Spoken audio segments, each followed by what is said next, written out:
कोयले की हेराफेरी के मामले में रायगढ़ विश्वविख्यात माना जाता है। ऐसा ही एक ताज़ा मामला रायगढ़ के धर्मजयगढ़ ब्लॉक में देखने को मिला, जहां जंगलों के बीच में कोयले को अवैध खनन करके निकालने का मामला सामने आया है। सूत्रों की माने तो धर्मजयगढ़ ब्लॉक के जंगलों के अंदर लगभग 5 से 6 जगह पर ठिकाना बनाकर अवैध माइनिंग करते हैं और इसका एक मोटा मुनाफा कहा तो यह भी जाता है नीचे से लेकर उच्च स्तर तक के नेताओं तक पहुंचता है।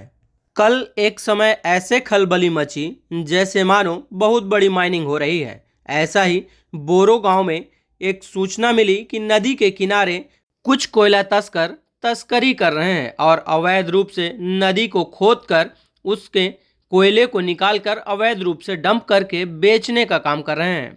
ऐसे ही धर्मजयगढ़ के कुछ पत्रकारों को भी सूचना मिली, मौके पर भी पहुंचे, वहीं देखे कि यह बोरो गांव है जहां पर नदी के किनारे कोयले का अवैध खनन निरंतर जारी था, जिसे एक माउंटेन मशीन से खोदने का मामला सामने आया है। सूत्र यह भी बताते हैं कि यहाँ पर कुछ जेसीबी भी थी, लेकिन जैसे ही शासकीय अमले को पता चला कि यहाँ पर जाने वाले हैं, वैसे ही चोरों के जो कान हैं वो खड़े हो गए। कहते हैं चोरों के भी मुखबिर रहते हैं जो प्रशासनिक हलचल की जानकारी देते हैं।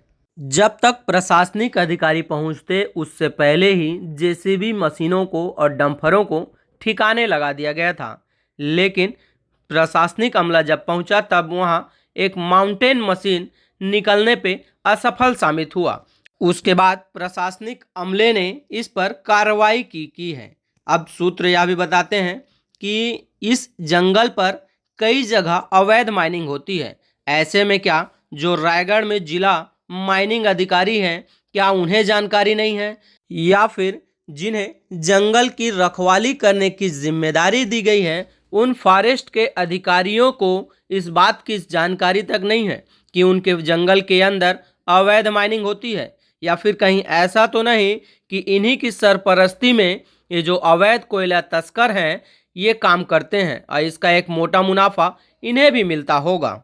सूत्र यह भी बताते हैं कि सिसरिंगा के तेजपुर, लालमाती, राजकोट, राजपुर के जंगलों में भी 4 जगह अवैध पॉइंट बनाकर गहरी खाई बनाकर कोयला निकालकर बेचने का काम करते हैं। कहा यह जाता है कि यह पूरा इलाका रिजर्व फॉरेस्ट में आता है। अब सवाल वही उठता है कि कहा यह जाता है कि फॉरेस्ट के पास इतने उपकरण हैं कि जंगल के अंदर परिंदा भी पर मारे तो उसकी जानकारी मिल जाती है। भला ऐसा कैसे हो सकता है कि भरे जंगल के अंदर बीच पर इतनी लंबी दिनों से खुदाई चल रही हो और इसकी भनक फॉरेस्ट विभाग के अधिकारी एवं कर्मचारियों को ना हो। आज जो कार्रवाई की गई उससे यह प्रतीत होता है कि अंदर में भारी पैमाने पर अवैध माइनिंग होती है।